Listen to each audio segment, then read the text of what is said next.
পথশ্রী প্রকল্পের অধীনে বেহাল রাস্তা সংস্কার ও প্রশস্তীকরণের কাজে শিলান্যাস করা হলো ইটাহারে। শুক্রবার বিকেলে 10 কিলোমিটার রাস্তার কাজে শিলান্যাস করলেন ইটাহারের বিধায়ক মোশাররফ হোসেন। জানা যায়, ইটাহারের শ্রীপুর এলাকার 12 নম্বর জাতীয় সড়ক থেকে দুর্লভপুর ও পতিরাজপুর অঞ্চল পর্যন্ত 10 কিলোমিটার পাকা রাস্তা দীর্ঘদিন ধরেই বেহাল হয়ে পড়েছিল, যার ফলে নিত্যদিন যাতায়াত করতে সমস্যায় পড়ছিলেন 3টি অঞ্চলের প্রায় লক্ষাধিক মানুষ।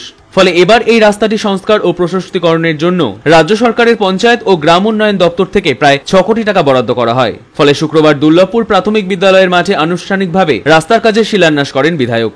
ইটাহারের শ্রীপুর জাতীয় সড়ক থেকে দুর্লভপুর অঞ্চলের দুর্লভপুর লাইন বাজার ও ঘুঘুডাঙ্গা হয়ে পতিরাজপুর হাটখোলা পর্যন্ত সংস্কার করা হবে।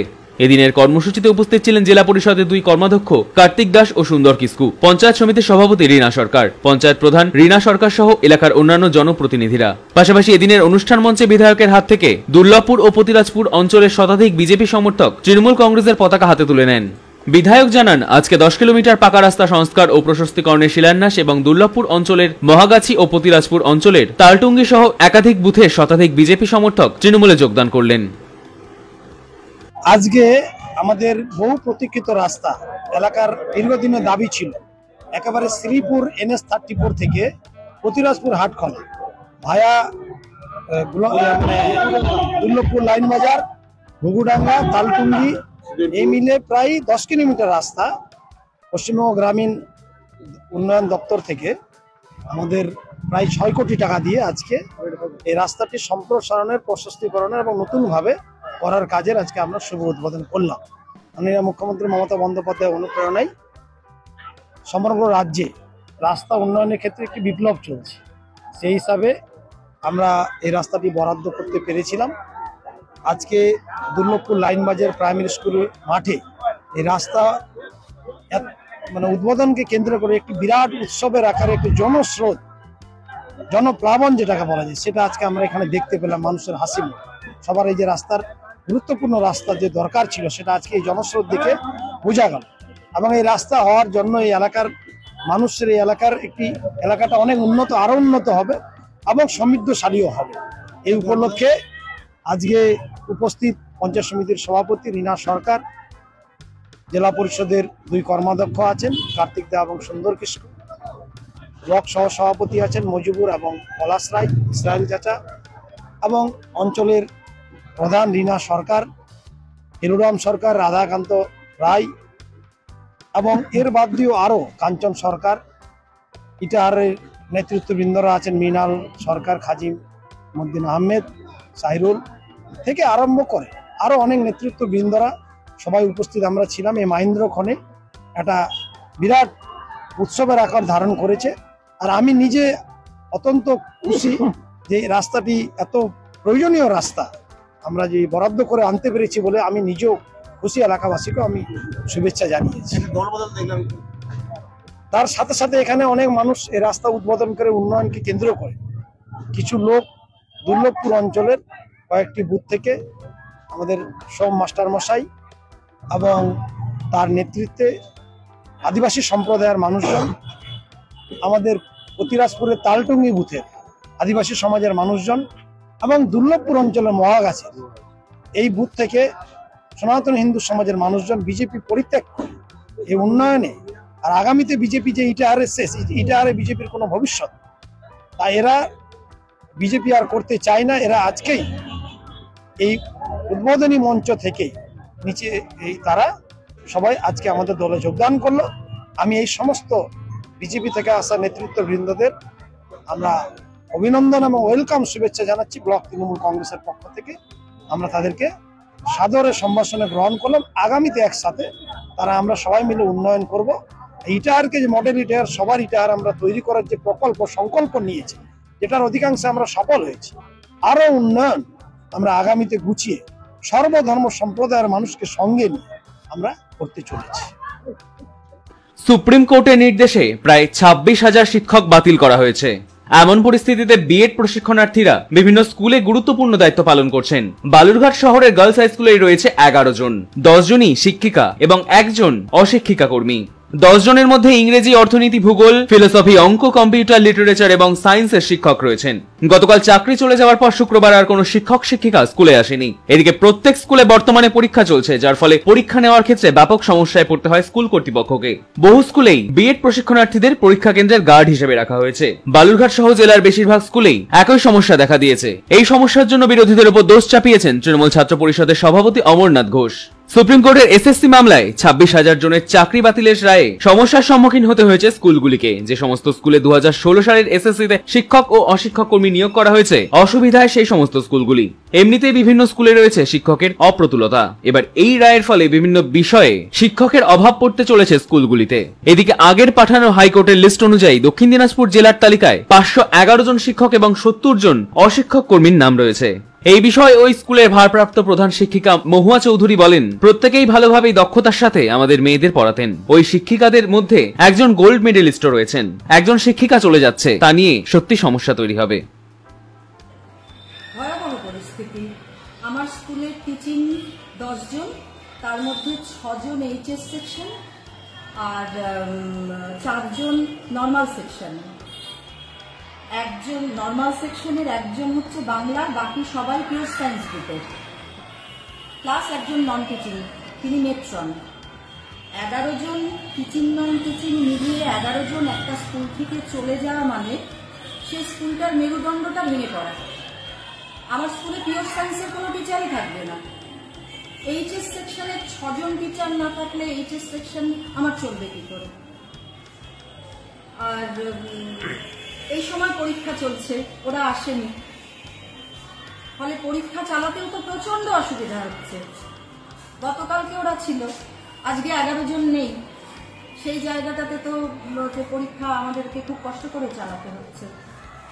পরীক্ষা তো আর ঘর ফাঁকা রেখে টিচার নেই, বাচ্চারা দেখাদেখি করছে, সেটা তো হবে না।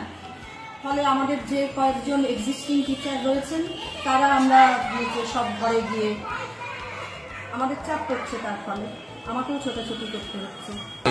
ওই খাতাগুলি কে দেখবে? ভীষণ বড় সমস্যা এটা।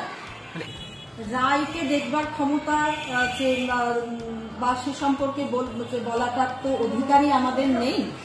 তবে আমি এটুকু বলতে পারি, আমার সহকর্মীরা যে 11 জন, তাদেরকে আমি বিদ্যালয় প্রধান হিসাবে গত 6 বছর ধরে দেখছি, তারা সবাই কেপেবল।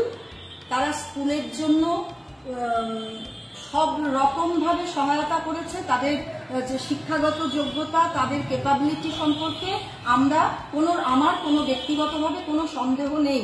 আমি তাদেরকে যোগ্যই বলবো। যদি এদেরকে আবার এদেরকে নিয়ে যদি আবার পরীক্ষা হয়, এবং কারণ এই জায়গাটা না খুব শূন্য পদ দ্রুততার সাথে পূরণ হোক, এটা যেমন চাই, এরকম যদি কিছু বেরোয় এদেরকে দিয়েই পূরণ হোক, তাহলে স্কুল বেশি লাভবান হবে। কারণ এরা ছাত্রীদের সঙ্গে একটা কেমিস্ট্রি সেটা তৈরি হয়ে গেছে। ছাত্রীদের সঙ্গে এরা বিদ্যাদান করছে, পাঠদান করছে, সেখানে তো কোনো ত্রুটি নেই।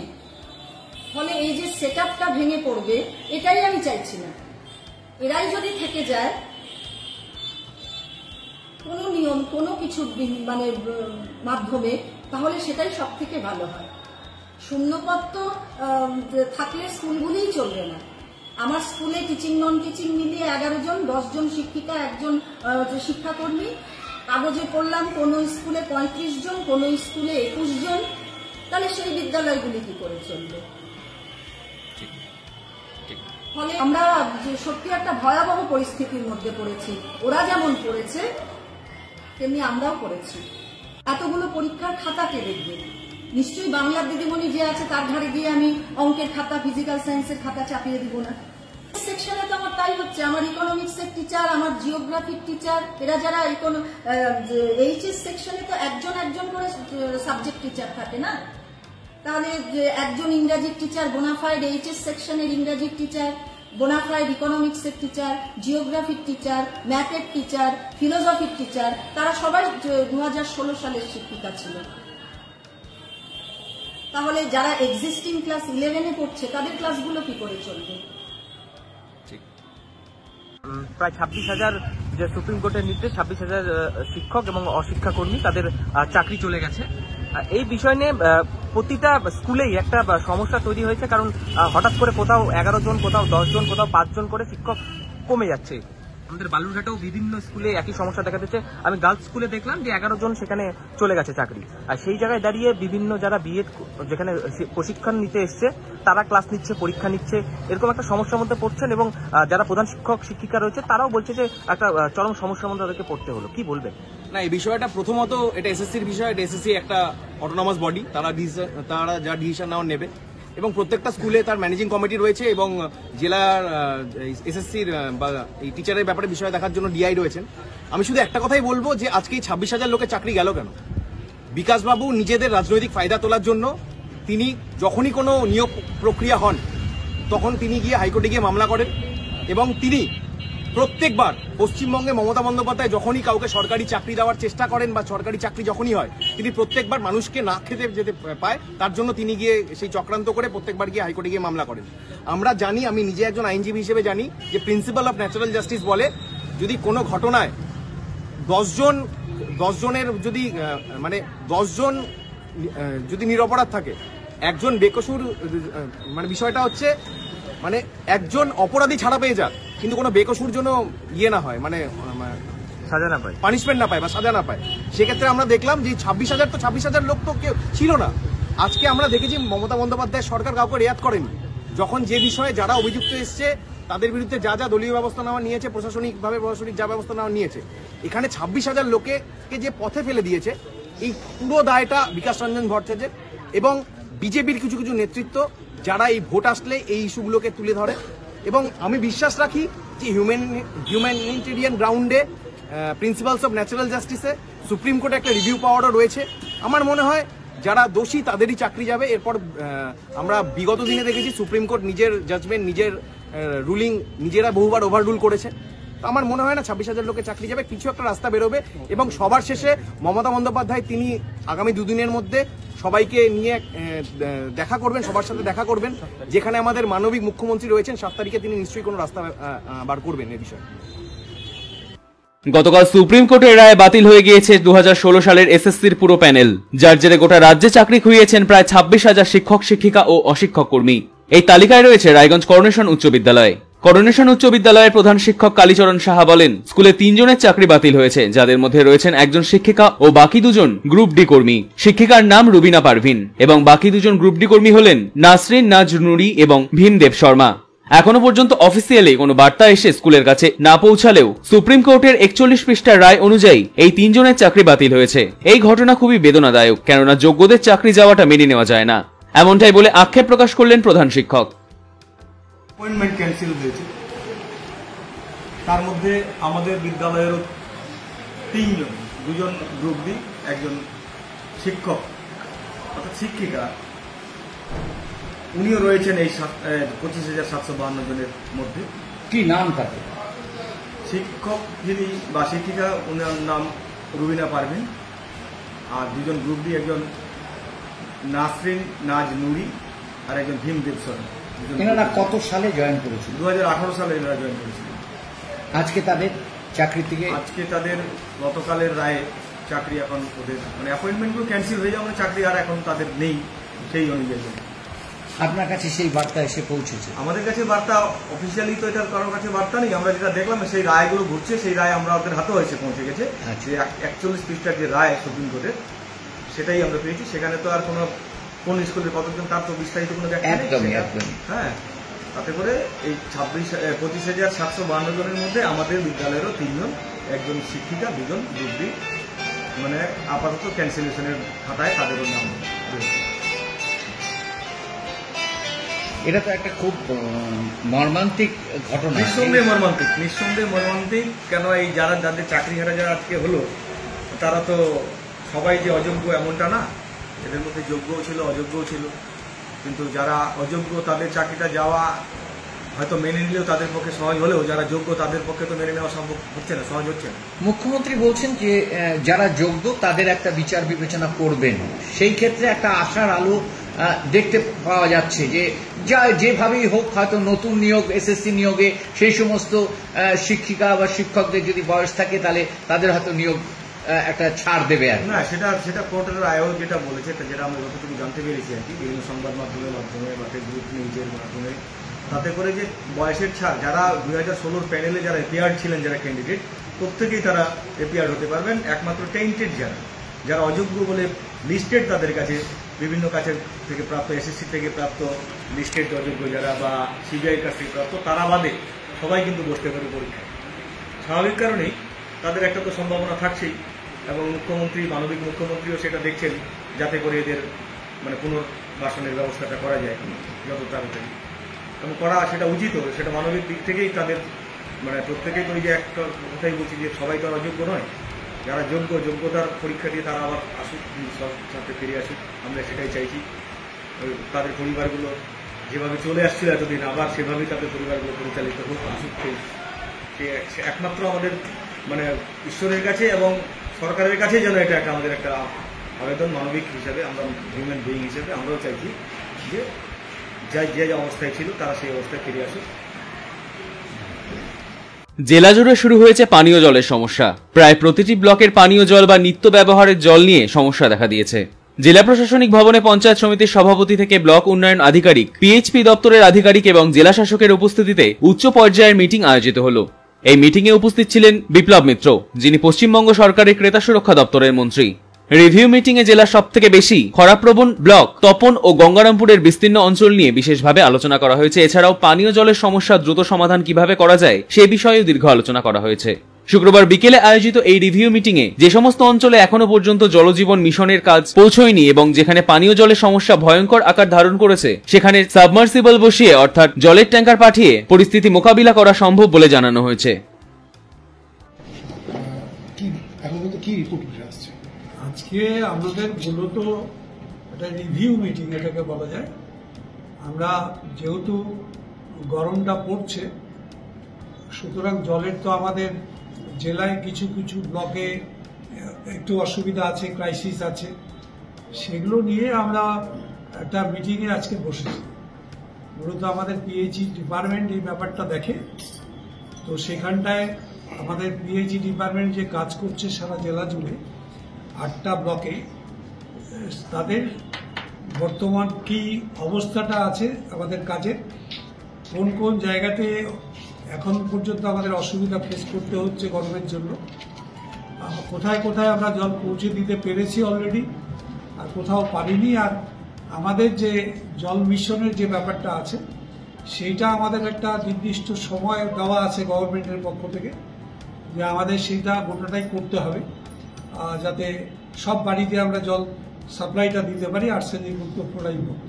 এখন পর্যন্ত কি রিপোর্ট হচ্ছে, কত শতাংশ বাড়িতে তাতে আমাদের দেখা যাচ্ছে যে আমরা মোর দ্যান 50%, 53 to 54% অলরেডি আমাদের যা রিপোর্ট এসছে তাতে হচ্ছে যে দেখা যাচ্ছে 53 থেকে 54% আমরা কানেকশন অলরেডি কমপ্লিট করে ফেলেছি জল মিশন, এবং তার বাইরেও কিছু কাজ হচ্ছে। জল মিশনের বাইরেও আমাদের যেহেতু এই টাইম গ্যাপগুলোতে বিভিন্ন জায়গাতে মানুষকে জল পাইয়ে দেওয়া এবং ছোট ছোট স্কিম করে সেই জায়গাতে জল যাতে পৌঁছে দেওয়া যায় এই ক্রাইসিসের সময়, পিএইচই পক্ষ থেকে সেগুলো যে নেওয়া হয়েছে স্টেপিংগুলো, সেগুলো আমরা সব আলোচনা করেছি। তপন সব থেকে বেশি খরাপ্রবণ এলাকা, সেখানে এখনো বাড়ি বাড়ি পানীয় জল যে প্রকল্প, সেই প্রকল্পের জল কিন্তু পৌঁছায়নি, অধিকাংশ গ্রামে পৌঁছায় না। এটা নিয়ে আমরা আলোচনা করেছি অলরেডি। আমাদের ওখানটা তো প্রায় অনেকটাই আমরা কমপ্লিট করে নিয়ে এসেছি, কারণ ওখানটায় নদীর বেড থেকে, আমাদের পুনর্ভবা নদীর বেড থেকে সেখান থেকে জল তুলে সেটা একদিকে যেমন আমরা প্রত্যেকটা বাড়িতে বাড়িতে পানীয় জল পৌঁছে দেওয়ার একটা স্কিম তো আছেই গঙ্গারামপুর এবং তপন দুটো জায়গাতে। গঙ্গারামপুর প্রায় কমপ্লিট হয়ে এসছে, তপনটাতে আমরা 50%-এর বেশি অলরেডি করে ফেলেছি এখন, এবং আমরা আশা করছি যে খুব তাড়াতাড়ি আমরা উইদিন ইয়ার আমরা এটা করে ফেলতে পারবো। তপনের যে সমস্যাটা আছে সেটা। যে রিপোর্ট উঠে এসেছিল যে এখন কিন্তু কত বাড়িতে জল পৌঁছাচ্ছে, এইটা কি কোনো রিপোর্ট উঠে এসছে যে না কমপ্লিট এই ফেজের কাজ এখনো পর্যন্ত ওইভাবে অঙ্কের দিক থেকে বোধহয় কোথাটা বলিনি, কিন্তু আমরা 60% কানেকশন অলরেডি দেওয়া হয়ে গেছে। দাদা আরো কয়েক জায়গায় আমরা দেখলাম যেগুলো কাজ হতে হতেই কয়েক জায়গায় পাইপ ফেটে যাওয়া, মানে রাস্তার কাজ করতে গিয়ে পাইপ ফেটে গেল, তারপরে ওইখানে দীর্ঘদিন ধরে পাইপটা ফাটা করে রয়েছে, বা ধরুন যেটা রিজার্ভার থেকে অলরেডি জল চয়ে পড়তে শুরু করেছে, এই যে মেইনটেনেন্স ওয়ার্ক, এটা নিয়ে কোনো নির্দেশ দিচ্ছেন আপনি? হ্যাঁ, অলরেডি সেটা নিয়েও আমরা বসেছিলাম, আজকে আলোচনা হয়েছে, ভিভিডলি আমরা আলোচনা করেছি বিস্তারিতভাবে। আমাদের ইঞ্জিনিয়াররা, আমাদের এক্সিকিউটিভ ইঞ্জিনিয়ারের নেতৃত্বে তারা এখানটায় আছেন সবাই, তারা বলেছেন তাদের অসুবিধাটা। আমাদের বিডিও সাহেবরা তারা ওয়াকিবল যেগুলো ব্যবহার গোটাটা এই জল মিশন সম্পর্কে সেটা তারাও বলেছেন তাদের অভিজ্ঞতাটা।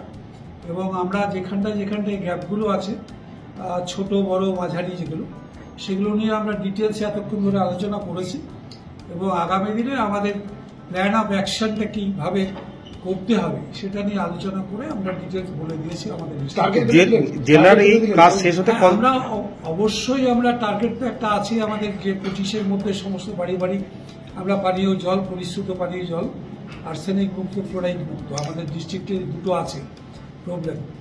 এই দুটোই সব জায়গাতে না থাকলেও কিছু জায়গায় একটা আছে আরেকটা নেই, আবার আরেকটা কোনো জায়গাতে দুটোও আছে। এই আর্সেনিক এবং ফ্লোরাইডের সমস্যাটা আছে। আমরা এইগুলো সবটাই কিভাবে কিওর করে মানুষকে একদম ড্রিঙ্কিং ওয়াটার সেরকম পৌঁছে দিতে পারি, সেটা নিয়ে ডিটেলস আলোচনা করে আমরা ঠিক করেছি যে 25 সালের মধ্যে আমরা সমস্ত মানুষের বাড়ি বাড়ি পানীয় জল পৌঁছে দেব। আর যেখানটায় খুব স্কেয়ারসিটি আছে, অভাব আছে, ইমিডিয়েটলি এই গরমটার জন্য আমরা সেই জায়গায় ছোট ছোট স্কিম করে পিএইচি থেকেও আমরা সেই জল সেখানটায় পৌঁছে দেওয়ার ব্যবস্থা করবো। আর বাদ বাকি যেটা ট্যাঙ্কি করে আমাদের জল পৌঁছে দেওয়ার যেটা পদ্ধতিটা আছে দেওয়া হয়, সেটাও আমাদের ব্লক ডেভেলপমেন্ট অফিসাররা, পঞ্চায়েত সমিতির সভাপতিরা তারা নিজেরা উদ্যোগ নিয়ে সমস্ত জায়গাতে সেই এতদিনই যে প্রকল্পটা কেবল 50% বা 53%, 4% বললেন হয়েছে, সেটা কি এই 7-8 মাসে বাকিটা কমপ্লিট হবে?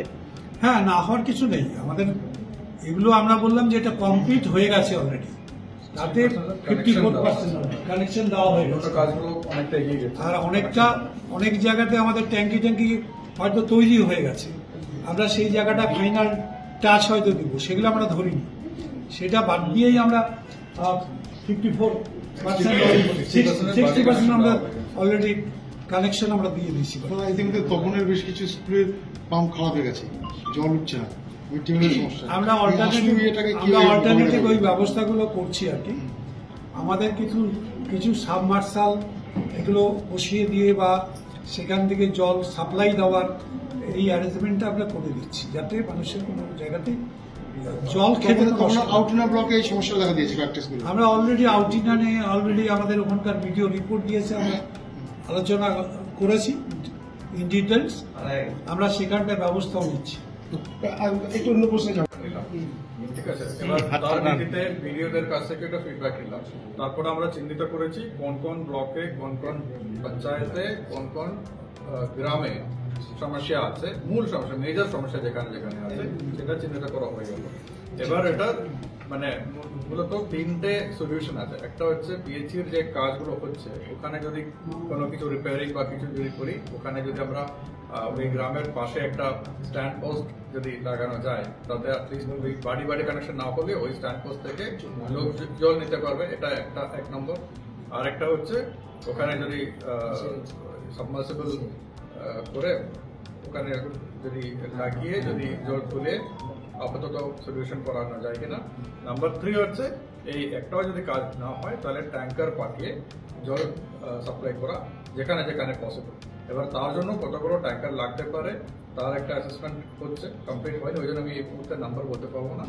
এই ট্যাঙ্কার তাহলে কোথা থেকে হবে, গ্রাম পঞ্চায়েত কতটা মানে বেয়ার করবে, পঞ্চায়েত সমিতি কি করবে, ডিপার্টমেন্ট থেকে কতগুলো ট্যাঙ্কার দেওয়া হবে, এগুলো নিয়ে ডিটেল প্ল্যানিং হয়ে এবার যেভাবে মিটিং এর আলোচনা হলো, মাননীয় মন্ত্রী যেভাবে নির্দেশ দিয়েছেন সেইভাবে একটা প্ল্যান ওয়ার্কআউট করে আমরা এক্সিকিউট করবো, এটাই হচ্ছে। জেলার স্যার কোন ব্লকগুলোতে সব থেকে বেশি এখন সমস্যা দেখা দিয়েছে? তপন ব্লক এবং তপন ব্লকের লাগোয়া অন্য ব্লকের যে পঞ্চায়েতগুলো আছে ওখানে সবচেয়ে বেশি সমস্যা দেখা যাচ্ছে। ওভারঅল তো রামপুর আছে, বেশিরভাগ যে ব্লকগুলোই এখন এফেক্ট হচ্ছে, মানে কুশমুন্ডি থেকে সব ব্লক এফেক্টেড আছে, সব ব্লক এফেক্টেড আছে, রামপুর আছে। বেশ কয়েক দফা দাবিতে কুলিক বনাঞ্চলের সামনে অবস্থান বিক্ষোভে সামিল হলেন বনকর্মীরা। ওয়েস্ট বেঙ্গল ফরেস্ট সার্ভিস এক্সপ্লয়েন্টস ফেডারেশনের ব্যানারে চলে এই আন্দোলন। এই কর্মসূচিতে নেতৃত্ব দেন সংগঠনের রায়গঞ্জ মালদার বিভাগীয় কমিটির চেয়ারম্যান সুনীল ঘোষ। তিনি বলেন, বিক্ষোভকারীদের কথায় তাদের বেশ কিছু দাবি রয়েছে। বন বিভাগের অস্থায়ী কর্মীদের 6 মাস ধরে বেতন বন্ধ, অবিলম্বে তাদের বেতন চালু করতে হবে। অস্থায়ী কর্মীদের নিয়ম নীতিকরণ করতে হবে, তাদের জন্য মানুষের কাজের ব্যবস্থা করতে হবে। স্বৈরাচারী মনোভাব পোষণ ও খারাপ আচরণ বন্ধ করতে হবে। এই সমস্ত দাবি দেওয়া নিয়েই আন্দোলনে নেমেছেন তারা। দাদা, আপনার নাম, আপনি সংগঠনে কি দায়িত্বে রয়েছেন? আমার নাম সুনীল কুমার ঘোষ, আমি West Bengal forest service employees federation Raiganj Malda division কমিটির চেয়ারম্যান। আজকে আপনাদের কি কারণে এখানে অবস্থান? আজকে হচ্ছে ক্যাজুয়ালদের নিয়মিতকরণ, ক্যাজুয়ালদের সারা মাসের কাজ, ক্যাজুয়ালদের উপর অত্যাচার বন্ধ, রেঞ্জ অফিসার যে পাশবিক অত্যাচার করছে সেগুলো বন্ধ করতে হবে, দুর্নীতি বন্ধ করতে হবে। ক্যাজুয়ালদের এখানে 6 মাসের বেতন বন্ধ করে রেখেছে, আমরা সব অভুক্ত, তাই আমরা রাস্তায় বসছি। এই দাবি আদায় না হওয়া পর্যন্ত আমাদের অবস্থান আন্দোলন চলবে। কতজন রয়েছেন আপনাদের? আমরা এখানে 50 জনের মতন আছি, আরো আসছে, এরপরে আমাদের ফ্যামিলি পর্যন্ত এখানে আসবে। যতদিন রায়গঞ্জ ডিভিশনের রায়গঞ্জ ডিভিশনে 127 জন ক্যাজুয়াল কর্মচারী আছে, সমস্ত আমাদের মেম্বার। তারা পাটপাট করে আমরা আজ নিয়ে আসছি সব। মানে এই 127 জনই কি বেতন পাচ্ছেন না? হ্যাঁ, 127 জনই কি বেতন পাচ্ছেন? 127 জনই কি বেতন পাচ্ছেন না? না, এখানে হচ্ছে আপনার 24 জন, এখানে পুলিশ রেঞ্জের 24 জনের বেতন আটকা আছে 6 মাস ধরে। আর বালুঘাট রেঞ্জেও কয়েকজনের 3 জনের বেতন বাকি আছে। আপনারা ডিএফও কে জানিয়েছেন? আমরা ডিএফও কে জানিয়েছি, ডিএফও কে এর আগে মেমোরান্ডাম দিয়েছি, ডিএফওর সঙ্গে আমরা বসছি, সমস্ত উনি বলেছেন যে ঠিক আছে, আমি দেখছি, ব্যবস্থা করছি, উদ্বোধন কর্তৃপক্ষ জানাচ্ছি। কিন্তু কি জানিয়েছে না জানিয়েছেন কোনো তাদের কাছে আমরা মানে প্রতিশ্রুতি যেটা দিয়েছে সেই প্রতিশ্রুতির মধ্যে কাজ হয়নি, তাই আমরা অবস্থান করছি। আর বললেন যে অত্যাচার কি অত্যাচার করছে, যখন তখন যে কোনো কর্মচারী তাকে বলছে যে তুমি ঢুকতে পারবে না, তারপর তুমি আসতে পারবে না, তোমাকে কাজ থেকে ছাঁটাই করে দেবো, তোমাকে তাড়িয়ে দেবো। তাকে হচ্ছে নোংরা কাজগুলো করাচ্ছে, যে কাজগুলো সুইপারের করার কথা সেটা তাদেরকে করাচ্ছে, না করলে তাদের উপর অত্যাচার চালাচ্ছে। এটা কে করছে? Range officer Kulik. আর কি সমস্যা হচ্ছে? আর সমস্যা যেটা বললাম, ক্যাজুয়াল কর্মচারীদের হচ্ছে সারা মাসের কাজের যে দাবি সেটা এখনো পূরণ হয়নি। সারা মাসের কাজের দাবি। 2 হচ্ছে যে তাদের হচ্ছে নিয়মিতকরণ, যেটা সমস্ত বিভাগ নিয়মিত হয়ে গেছে, এখানে এখনো পার্মানেন্ট হতে পারেনি, তাদের পার্মানেন্টের দাবি রাখছি। এবং এখানে যে 6 মাস ধরে বেতন আটকে রেখেছে, সেই বেতনটা এই মুহূর্তে দেওয়ার জন্য আমরা দৃষ্টি আকর্ষণ করছি। এই যে আপনারা তো গেটের সামনে বসে অবস্থান বিক্ষোভ করছেন, এটা তো যারা আজকে ফরেস্টে আসবে তাদের তো একটা সমস্যা তৈরি হবে। সমস্যা তৈরি হলে আমাদের কিছু নেই, আমাদের সমস্যা আছে, আমাদের পরিবার না খেয়ে মরে যাচ্ছে, আমাদের প্রয়োজন আমরা পরিবারকে নিয়ে আসবো এখানে। কারণ যে পরিবারগুলো না খেয়ে বসে আছে, সেই পরিবারগুলো তাদের সেই সমস্ত সদস্যকে আমরা এখানে নিয়ে আসবো। কতক্ষণ চলবে আপনাদের অবস্থান? আমাদের যতক্ষণ পর্যন্ত এই সমস্যার সমাধান না হবে, যতক্ষণ পর্যন্ত আমাদের দাবি আদায় না হবে, ততক্ষণ পর্যন্ত এই আন্দোলন চলবে। বিধান মার্কেটের দোকানের মালিকানার দাবিতে গান্ধী মূর্তির পাদদেশে অবস্থান বিক্ষোভ কর্মসূচি গ্রহণ করল শিলিগুড়ি বিধান মার্কেট ব্যবসায়ী সমিতি। বিধান মার্কেটে বহু দোকান রয়েছে যাদের এখনো মালিকানা দেওয়া হয়নি। বহু বছর ধরে মালিকানার দাবি জানিয়ে আসছেন ব্যবসায়ীরা।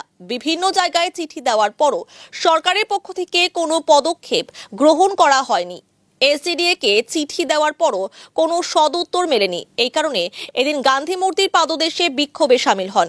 অবিলম্বে তাদের দাবি না মানা হলে আগামীতে বৃহত্তর আন্দোলনে নামার হুঁশিয়ারি দিয়েছেন ব্যবসায়ীরা। দেখো, যতদিন না আমরা আমাদের দাবি পূরণ পাচ্ছি বা আমরা মালিকানা পাচ্ছি, ততদিন পর্যন্ত আমাদের এই আন্দোলন চলবে, চলছে। আমরা এখানে দেখুন 450 দোকান আছে, কিন্তু ব্যবসায়ী এখানে মোটামুটি প্রায় 20,000 লোক আছি। আমরা 4,500 দোকাन আছে, घुमटी एवं दुकानदार सब। यही तो हमको समझ में नहीं आ रहा है कि सरकार क्यों ऐसा बैठा हुआ है। देखिए हम लोग का यहाँ जो दुकानदार लोग है 4,500 दुकान है। इस मार्केट को सबसे पुराना मार्केट है सिलीगुड़ी का, क्योंकि 1962 साल में तैयार हुआ था। उसका बाद से अभी तक हम लोग को कोई कागज नहीं मिला सरकार का तरफ से। वामपंथ सरकार चला गया, 32 साल राज करके वो लोग भी नहीं दिया है। अभी तृणमूल सरकार आया, हम लोग सोचा था कि ममता बनर्जी का सरकार आया जरूर हम लोग को कुछ देखेंगे, मगर ये लोग भी कुछ नहीं कर रहा है। हम लोग इतना दिन से आंदोलन कर रहा है, सरकार ना बढ़ता है ना कुछ करता है। क्योंकि हम लोग सरकार का पास बहुत चिट्ठी दिया है, जैसा मुख्यमंत्री को हम लोग 12 से 13 चिट्ठी मुख्यमंत्री के पास भेजा है, उनका कोई जवाब हम लोग का आज तक नहीं मिला है। ऊपर से हम लोग यहाँ का एसडीओ में इतना चिट्ठी दिया है, कोई जवाब हम लोग को नहीं मिल रहा है। इसीलिए हम लोग का आंदोलन कर रहा है।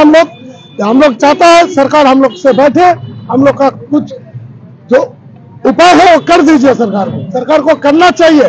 क्योंकि एक 62-63 साल हो गया इस मार्केट को, क्यों हम लोग का ऊपर इतना जुलूम कर रहा है सरकार। देखिए हम लोग विधायक के पास जाएंगे, ना संसद के पास जाएंगे, ना मेयर के पास जाएंगे। हमारा सरकार का ऊपर से आंदोलन है। हम लोग एसडीओ का आंदोलन में हम लोग शामिल हो रहा है, क्योंकि एसडीओ हम लोग को देने से एसडीओ देगा और देने से मुख्यमंत्री हम लोग को कागज दे सकता है। देखिए हम लोग अगर नहीं मिलेगा इसका बराबर हम लोग आंदोलन और तैयार कर रहा है।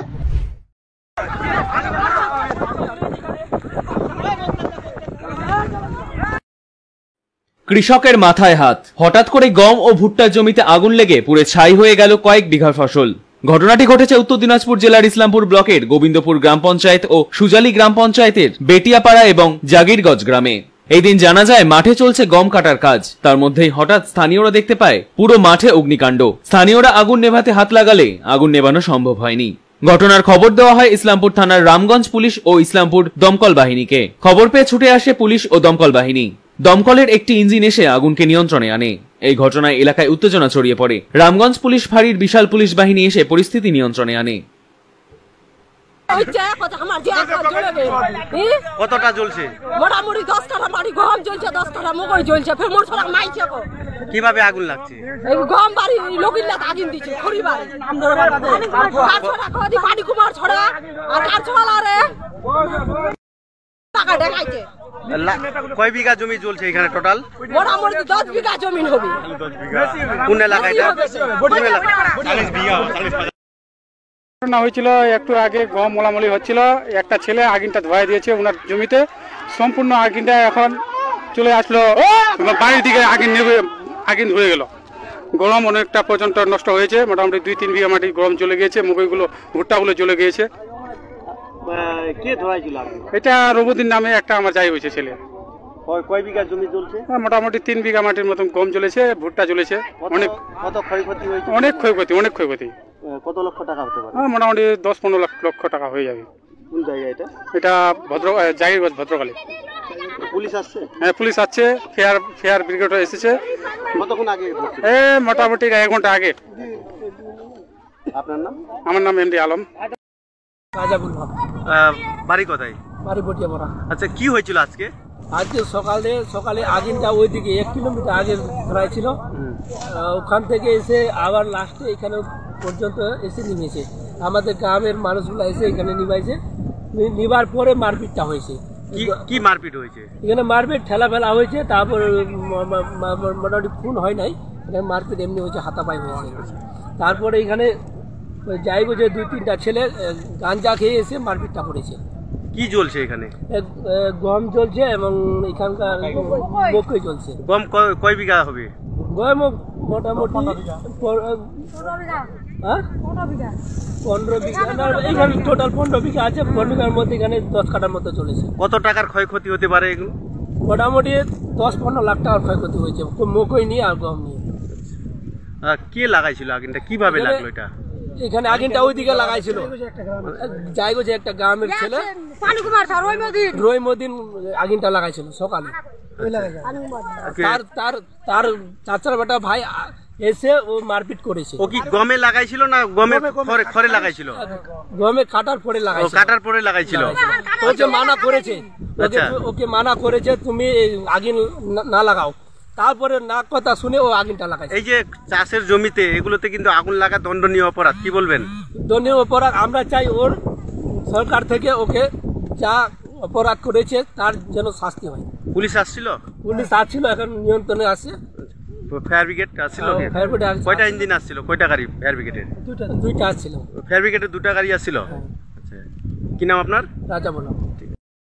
লাগানোর সাথে সাথে এখানে দুটা গ্রামে কয়েকটা লোক বলছিল যে অমুক লাগিয়েছে, আর এই গ্রামের লোক বলছে ওরা লাগিয়েছে।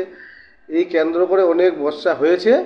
তারপরে আমরা যখন যাই, পুলিশ প্রশাসন আসে, তারপরে আমরা বলি যে যেহেতু তোমরা একে অপরকে বলছো, তো এগুলো প্রশাসনের কাছে লিখিতভাবে অভিযোগ করো, আর না হলে এটা বসে মীমাংসা করো। আর এইরকম ঘটনা কেউ যেন আর না করে, আগুন যেন কেউ না লাগায়। এই আগুন লাগানোটা কিন্তু খুব বড় একটা ভুল। কেন ওখানে আশপাশে গ্রামগুলো আছে, রাজবংশী পাড়া আছে, মোমেডান পাড়া আছে, 3-4টা, দুটা রাজবংশী পাড়া আছে, এগুলো গ্রামে ঢুকে যেত। প্রায় 500-1000 লোকের মতো ছিল যে আগুনগুলো নিভিয়ে প্রশাসনও ধরেছে। হাত দিয়ে প্রশাসন হেল্প যেটা করেছে আমি দেখলাম আজকে, জাহাঙ্গীরবাবু সক্রিয় হিসাবে ওনার প্রশাসন ভালোই সাথ দিয়েছে। তো এখন এলাকা খুব ভালো আছে, এখন আগুনটা নিভে গেছে। আমি কৃষি দপ্তরকে বলবো, আমাদের ইসলামপুর কৃষি দপ্তর বিডিও সাহেবকে বলবো যে আপনারা যেগুলো ক্ষতি হয়েছে এদের ক্ষতিপূরণের একটা ব্যবস্থা করেন। আমরা সভাপতিকেও বলবো, আমাদের প্রধান আছে দুটা পঞ্চায়েতেরই, আমাদের গোবিন্দপুর পঞ্চায়েত এবং সুজালি পঞ্চায়েত, দুটা পঞ্চায়েতেরই লোকের ওখানে ফসল আছে। কয় বিঘা নষ্ট হয়েছে? প্রায় 40 একরের আপ হবে। কত লক্ষ টাকার ক্ষয়ক্ষতি হতে পারে? ধরেন না 80 লাখ টাকার মতো ক্ষয়ক্ষতি হয়েছে। 80 লাখ 1 কোটি টাকার মতো ক্ষয়ক্ষতি। ওখানে কি সুজালিও আছে?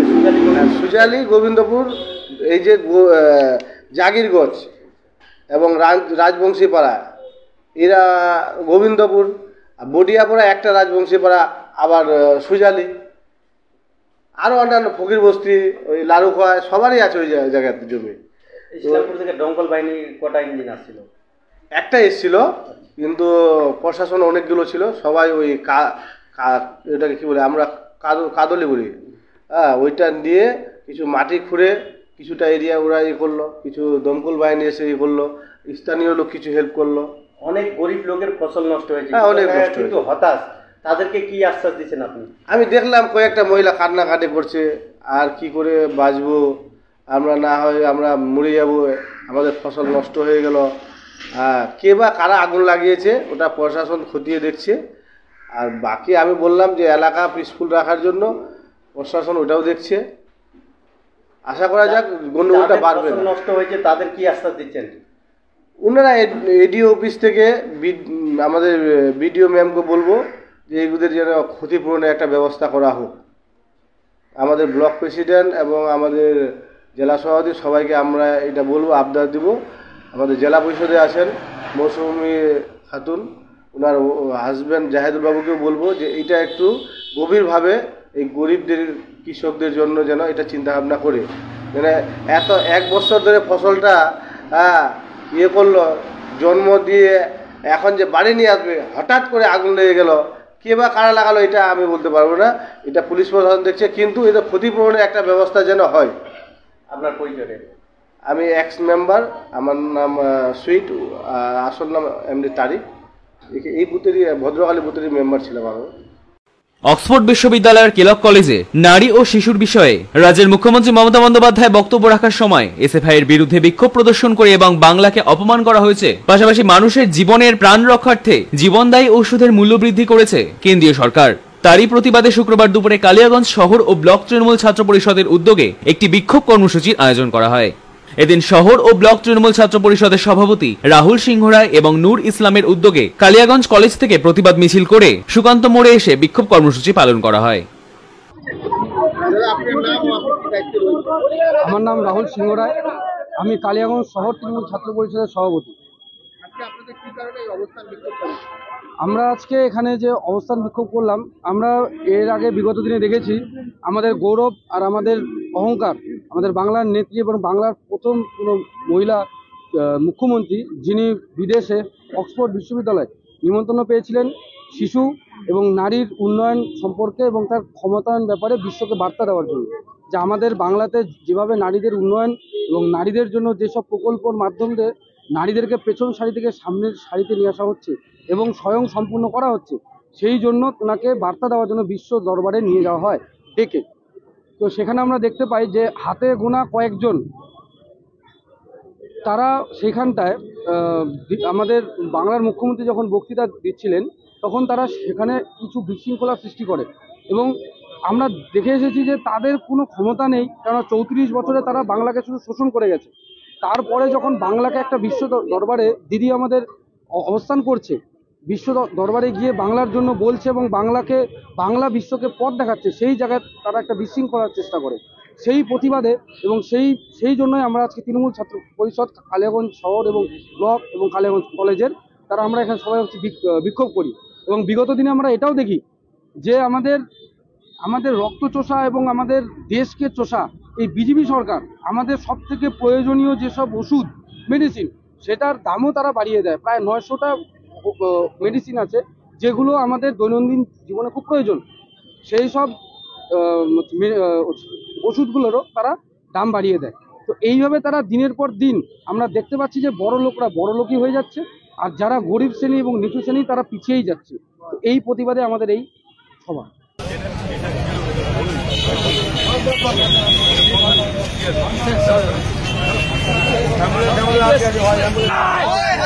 পুলিশ পুলিশ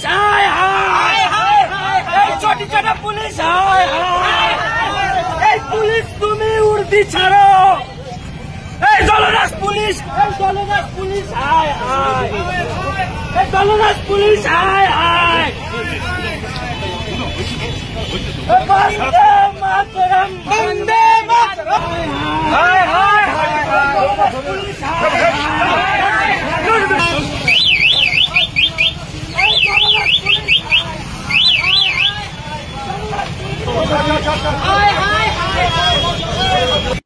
রায়গঞ্জে এবিভিপির বিক্ষোভকে ঘিরে ব্যাপক উত্তেজনা, খণ্ডযুদ্ধ পুলিশের সাথে। রাজ্য সরকারের বিরুদ্ধে রয়েছে সীমাহীন দুর্নীতির অভিযোগ। 2016 সালে শিক্ষক নিয়োগের প্যানেল হাইকোর্টের পর সুপ্রিম কোর্টও বাতিল হয়েছে। এ রাজ্যে সরকারের সীমাহীন দুর্নীতির প্রতিবাদে আজ উত্তর দিনাজপুর জেলার রায়গঞ্জে এবিভিপির বিক্ষোভকে ঘিরে ব্যাপক উত্তেজনা দেখা যায়। পুলিশ এই বিক্ষোভ সামাল দিতে ঘটনাস্থলে এসে বিক্ষোভকারীদের হাঁটিয়ে দিতে গেলে বিক্ষোভকারীদের সঙ্গে পুলিশের তুমুল খণ্ডযুদ্ধ বেঁধে যায়। এই ঘটনায় বেশ কয়েকজন এবিভিপি কর্মীদের পুলিশ আটক করে থানায় নিয়ে যায়। প্রদেশ সহ সম্পাদক দীপ দত্ত সহ কার্যকর্তাদের ওপর নির্মমভাবে বল প্রয়োগ করে পুলিশ বলেই এবিভিপির পক্ষ থেকে অভিযোগ করা হয়। আজকে যে 2016 সালের প্যানেলটি হাইকোর্টের পর সুপ্রিম কোর্টে বাতিল হয়েছে, যেভাবে সীমাহীনভাবে চাকরি চুরি হয়েছে গোটা পশ্চিমবঙ্গের মানুষ জানে, সেই প্যানেল সুপ্রিম কোর্টে বাদ দিয়ে হয়েছে। তার প্রতিবাদে আমরা আজকে আন্দোলনে নেমেছিলাম এবং আপনারা দেখলেন কিভাবে মমতা বন্দ্যোপাধ্যায়ের চটিচাটা পুলিশ চোরদের ধরতে পারে না, সাধারণ ছাত্রছাত্রী যারা নিজেদের ভবিষ্যতের জন্য আন্দোলনে নামে তাদের উপর কিভাবে মর্মান্তিক ভাবে তাদেরকে টেনে হিচে অ্যারেস্ট করার জন্য নিয়ে যাচ্ছে। এখন বলছে আমাদের নন বেলেবল সেকশনে কেস দেবে আমাদেরকে। এই পুলিশ চোরদের ধরতে পারে না, আমাদেরকে নাকি নন বেলেবল সেকশনে কেস দেবে, আমাদের নাকি কাস্টাডিতে ঢোকাবে। এই হচ্ছে আজকে রাজ্যের অবস্থা। লেডি হিটলারের নারী অবতার পশ্চিমবঙ্গে অবতীর্ণ হয়েছে। কলিযুগের শূর্পণখা, কমপ্লিট ডিক্টেটরশিপ, গণতন্ত্র বলে কিচ্ছু নেই, আমাদের ভবিষ্যৎ বলে কিচ্ছু নেই। পশ্চিমবঙ্গের সমস্ত ছাত্র যুবদের আহ্বান বলবো, দলমত নির্বিশেষে এক ছত্র ভারতের জাতীয় পতাকা হাতে নিয়ে রাজপথে নামুন, আন্দোলন করুন। এই সরকার না উৎখাত হওয়া পর্যন্ত আমাদের ভবিষ্যৎ বলে কিছু নেই বন্ধু। আমরা এই মমতা বন্দ্যোপাধ্যায় চোরের রানী মুখ্যমন্ত্রীর পদত্যাগের দাবিতে আজকে আমরা রাজপথে নেমেছিলাম। এই যে হয়েছে, যে চাকরিগুলি বাতিল হয়েছে, যোগ্যদের সাথে অযোগ্যদের সাথে সাথে যোগ্যদেরও বাতিল হয়েছে। এই যে চাল থেকে কাকড় আলাদা করার কথা বলা হচ্ছে, যোগ্যদের থেকে অযোগ্যদের আলাদা করার কথা বলা হচ্ছে, এটি হয়নি কেন? কারণ রাজ্য সরকার ইচ্ছাকৃতভাবে প্রমাণ লোপাট করেছে। রাজ্য সরকার মমতা বন্দ্যোপাধ্যায়ের নেতৃত্বে ওএমআর পোড়ানো হয়েছে যাতে অযোগ্য যোগ্যদের মধ্যে বাছাই করা না যায়। এই কারণে অযোগ্যদের সাথে সাথে যোগ্যদেরও চাকরি গিয়েছে। এর দায়ভার সম্পূর্ণ মমতা বন্দ্যোপাধ্যায়কে পদত্যাগ করতে হবে। আমাদের ছবি নিয়ে এসেছিলাম মমতা বন্দ্যোপাধ্যায়ের ছবি পোড়ানোর জন্য, কিন্তু এই চটিচাটা পুলিশ এগুলি আমাদের কাছ থেকে চুরি করে চোরের মতো নিয়ে পালিয়ে যায় এবং আমাদেরকে মারধর করে এবং বলেছে আমাদের নন বেলেবল সেকশনে কেস দেবে। এই হচ্ছে পুলিশের কাজ, এরা চোরেদের ধরতে পারে না, ছাত্রদের ধরে। আমার নাম দীপ দত্ত, রাজ্য সহ সম্পাদক এবিভিপি উত্তরবঙ্গ। হাট বসেছে শুক্রবারের বক্সিগঞ্জের পদ্মাপাড়ে। তবে এই হাট বসেছে বিডিও অফিস প্রাঙ্গণে। একদিন ব্যাপী এই মেলার আয়োজন করা হয়েছিল। এই মেলায় বিভিন্ন সামগ্রীও বিক্রি করা হয়েছে। বিভিন্ন ধরনের জামা, খাবার দাবারের স্টল, আইসক্রিম, বাঁশ ও বেতের সামগ্রী সহ বিভিন্ন সামগ্রী এই মেলা থেকে বিক্রি করা হয়েছে। মেলায় উপস্থিত ছিলেন ইসলামপুরের বিডিও দীপান্বিতা বর্মন, প্রবাল ভৌমিক, প্রোগ্রাম ম্যানেজার সহ অন্যান্য আধিকারিকেরা। প্রবাল ভৌমিক বলেন, আনন্দধারা প্রকল্পের গ্রামীণ ব্যবসায়ী উৎসাহ সহায়ক প্রকল্প আওতায় এই মেলা হয়েছে। বিভিন্ন হাতের কাজের সামগ্রী এই মেলার মাধ্যমে বিক্রি করা হচ্ছে। দেখা যাচ্ছে হাট বসেছে শুক্রবারে, সেই কি বিষয় যদি একটু বলেন। বিষয়টা হচ্ছে আনন্দধারা যে প্রকল্প আছে, পুরো দেশ জুড়ে যে প্রকল্পটা চলছে তার একটা অংশ হচ্ছে আনন্দধারা প্রকল্প। তো আনন্দধারার একটা অংশ হচ্ছে start up village entrepreneurship programme, মানে গ্রামীণ ব্যবসায়ী উদ্যোগী সহায়ক প্রকল্প, যেখানে আমরা বিভিন্ন গ্রামের ব্যবসায়ীদের তুলে এনে তাদেরকে ব্যবসা সংক্রান্ত বিভিন্ন প্রশিক্ষণ এবং সুযোগ সুবিধার মাধ্যমে তাদেরকে যাতে নতুন স্টার্ট আপ তৈরি করা যায় তার জন্য একটা উদ্যোগ তৈরি করছে। সেই উদ্যোগের অংশ হিসাবে এটা একটা প্রোগ্রাম চলছে। কি পাওয়া যাচ্ছে এখানে? আপনি সব বিভিন্ন রকম খাবার জিনিস আছে যেটা প্যাকেটজাত করে বিক্রি করা হচ্ছে। এছাড়াও ড্রেস মেটেরিয়ালস কিছু আছে, লেডিস ড্রেস মেটেরিয়াল, যেহেতু আমাদের মহিলাদের নিয়ে কাজকর্ম তাই মহিলা ড্রেসগুলোকে বেশি করে রাখা হয়েছে। সঙ্গে বাচ্চাদের ড্রেসপত্রও আছে, আর হাতের কাজের কিছু জিনিসপত্র আছে যেগুলো একদম গ্রামের মহিলারা তৈরি করেছে। মূলত এসএইচজি মহিলাদের তৈরি প্রোডাক্টই আমরা এখানে বিক্রি করছি।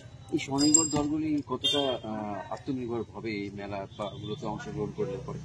দেখুন, একটা মেলা কিন্তু আত্মনির্ভর কতটা করবে সেটা হচ্ছে বড় কথা। এটা একটা স্টেপ, পদক্ষেপ। এরকম ভাবে ভাবতে হবে যে এরকম ছোট ছোট পদক্ষেপে যদি সাধারণ মানুষ এগিয়ে আসে, তারা যদি উৎসাহ দেয়, তাহলে এই প্রচেষ্টাই একটা বড় প্রচেষ্টা হতে পারে। একটা ছোট ব্যবসা বড় ব্যবসা তখনই হয় যখন সে এক্সপোজার পায়। তো এটা একটা এক্সপোজার দেওয়ার চেষ্টা করা হচ্ছে এই গ্রামীণ ব্যবসায়ীদের, যাতে তাদের আত্মবিশ্বাস ফিরে আসে, তারা যাতে বুঝতে পারে তাদের প্রোডাক্টের ডিমান্ড আছে, তাদের বাজারজাত করলে তাদের প্রোডাক্ট বিক্রি হবে। এই সমস্ত জিনিসগুলোকে বোঝানোর জন্যই এটা একটা সেলস প্রমোশন অ্যাক্টিভিটি। কি নাম আপনার? প্রবাল ভৌমিক, আমি বিপিএম ব্লক প্রোগ্রাম ম্যানেজার এই ইসলামপুর ডেভেলপমেন্ট। আজ আমাদের বিডিও অফিসে হাট বসেছে, শুক্রবারে একটি মেলা হতে চলেছে। এখানে আমাদের বেনিফিশিয়ারি, আমরা এসবিপি থেকে এটা মেলাটা করা হচ্ছে। তো এখানে আমাদের যে বেনিফিশিয়ারি, মানে আমাদের এখান থেকে লোন নিয়েছেন, ওনারা এই মেলাতে আসছেন। হাতের কাজ যেরকম কেউ নিমকি তৈরি করছেন, কেউ কাপড় তৈরি করছেন, কেউ ধূপকাঠি তৈরি করছেন, আইসক্রিম এটসেট্রা, আরো অনেক কিছু। বলছি এই হাট কি একদিনের জন্য না? হ্যাঁ, শুধু একদিনের জন্য। কি কি পাওয়া যাবে এই হাটে আসলে? এখানে আসছে গার্মেন্টস এর, মতলব কাপড়ের আছে, আপনার আইসক্রিম, তারপরে আসছে খাবারের আইটেম আছে, কাপড়ের আইটেম আছে, ঘর সাজানোর আইটেম আছে, ধূপকাঠি আছে। কতখানি ভালো মানে লাভ হবে এই মেলাগুলো? আশা করছি লাভ হবে, কারণ সারাদিন চলবে, আমাদের বিকেল পর্যন্ত এটা চলবে। কি নাম আপনার? আমার নাম সবিতা দাস সরকার, আমি সিআরপিএফ ইসলামপুর ব্লক।